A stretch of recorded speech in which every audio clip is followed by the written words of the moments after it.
compulsive spending. So I used to be a compulsive spender, and I feel like I've pretty much overcome it now. I know a lot of you will probably think this is quite funny, but it is an addiction. And when you start to have arguments with your loved ones and you start to hide your spending habits and you're hiding parcels and you're getting, clothes delivered weekly, and you feel like you can't even go into a supermarket or shop without spending money, then you've got a problem. When you go into arrears and you get in debt, it is a problem. So I just want to share some of my tips on how I've managed to overcome it and manage it. Now, tip number 1 would be, don't take cash or your card out with you. Obviously there are going to be times when you do need to buy something. I would recommend only bringing as much money as you need. Just like going shopping when you're hungry. If you know that you can't enter a shop without spending money, take only what you need. Or take a list, which kind of brings me on to step number 2. So step number 2 is try to do like a weekly shop, and try to go to somewhere like Lidl or Aldi with it. Is just bare minimum, and there's very little to excite you, whereas Tesco has everything, and it's so easy to get distracted and be like, right, I've just came for bread and milk, and I'll just look at the clothes, I'll just look at the chocolate, I'll just look at the DVDs. And honestly, you can go in expecting to spend £5 and you can come out having spent £20 to £30. It is so dangerous. So either do a weekly online shop, do a weekly food shop, and just make sure that you've done a really thorough check in your house for absolutely everything you need, and make a thorough list, and then go in and spend exactly what you need. And like I said, perhaps maybe even shop in places like Lidl, Aldi, where stock is very limited and there's just very little there that it's a lot harder to overspend in Aldi and Lidl than it is in Asda or Tesco. So tip number 3 would be like the envelope trick. So I don't do this anymore, but I did do this for a while. So as soon as you get paid, firstly, make sure that all your bills are scheduled to come out as soon as you get paid. Obviously, if you get paid weekly, that'll be difficult, but perhaps maybe stagger them for the dates that you get paid. But if you get paid monthly, make sure all your bills are paid, automated, to come out straight away, so you just forget about them. And then whatever you have left, make yourself a list, like a priority list. So what do you really need? Like petrol, diesel, fuel for your car, money for transport, money for food, to buy yourself food. That's another thing, actually. If you have a freezer, then you can really, go and buy like loads of meat and veg and freeze it, and then you should have yourself enough to last yourself for the whole month. You wouldn't even necessarily need to visit a superstore for a while, potentially. But the envelope technique, so make a list of everything that you need that month, and then pop it into envelopes.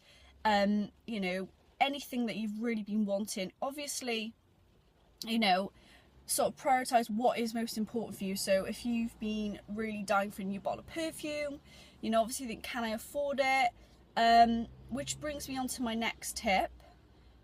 When you shop, think, can I afford it? Do I really need it? Don't you just find that you buy things and you think, oh my god, that would be great, and then you get it, and then you're just like, I'm not really a fan.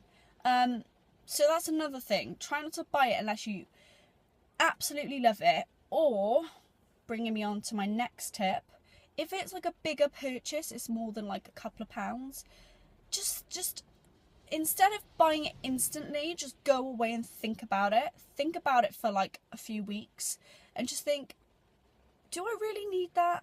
Do I really want that? Will I really use it? Because think about all those items in your house that you thought you were going to use, thought you would be really useful, and actually it just sits there collecting dust for a long time, and you just never use it.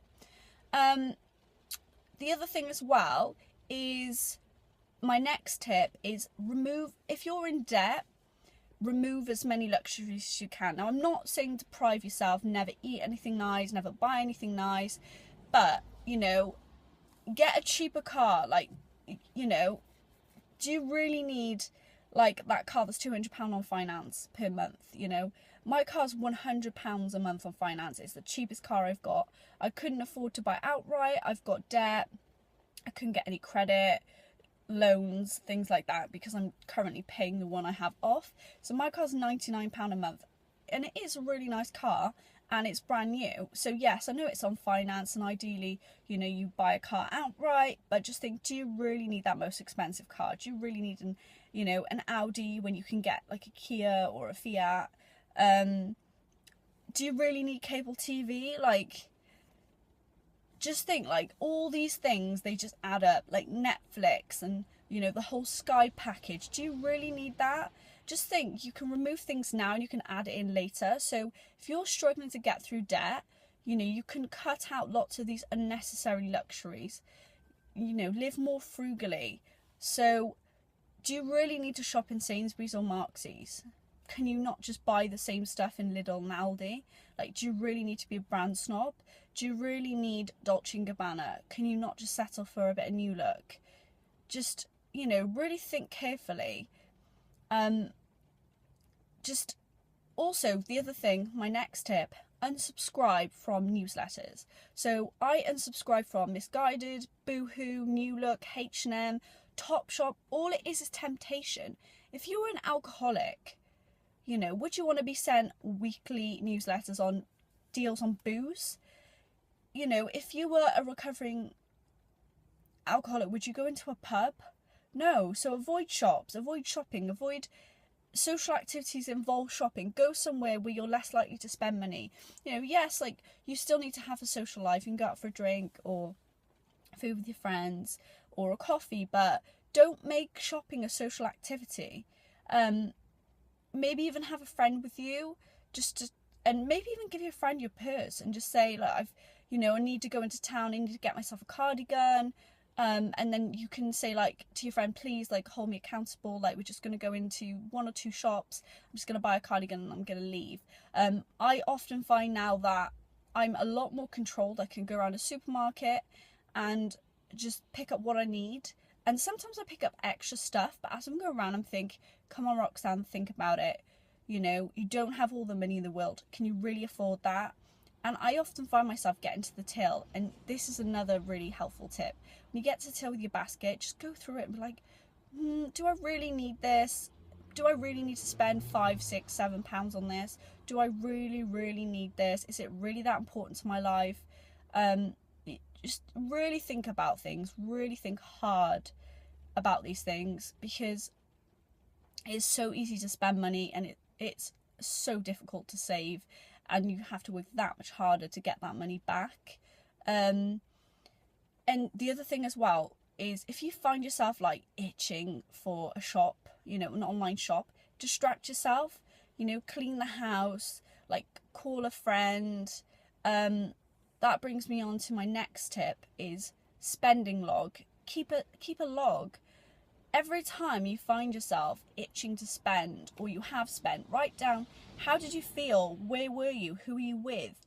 You know, identify your triggers. What was it? What emotion was it that triggered you to go on a spending binge? Because don't you find sometimes that you just think, oh, I really want to spend some money, I really want to skirt, I really want to dress, I really want to buy some things to make myself feel nice because I'm feeling a little bit insecure or a little bit lonely or a little bit bored, so I'm just going to go and buy some things. And then you go in, you get carried away, you know, you go into Primark to buy like a top, you come out and you spent £200 and you're like, shit, I'm skint. And then you dread checking your bank balance because you know for a fact you've gone way overboard, and you know you're going to be broke for the rest of the month and you're not going to be able to do anything because you've spent way too much money. You know, who else has been in that position? Yeah, I've been there. And you just fill with regret and guilt and shame, and you just think, why did I do that? And, you know, yes, okay, you've got a cute skirt, you've got a cute pair of boots, but, you know, really, was it really worth it? And how long is that going to keep you happy? You know, when you've had a spending binge, like, how long does that good feeling last? it doesn't last very long. Really think twice about it. You know, just think, also, if you're one of those people like me that you've got a lot of stuff, just think, the more stuff I have, the more stuff I've got to clean, the more stuff I've got to tidy. Do I really want more things that I have to tidy? Because essentially, when you tidy and you've got a lot of stuff, all you're doing is rearranging mess.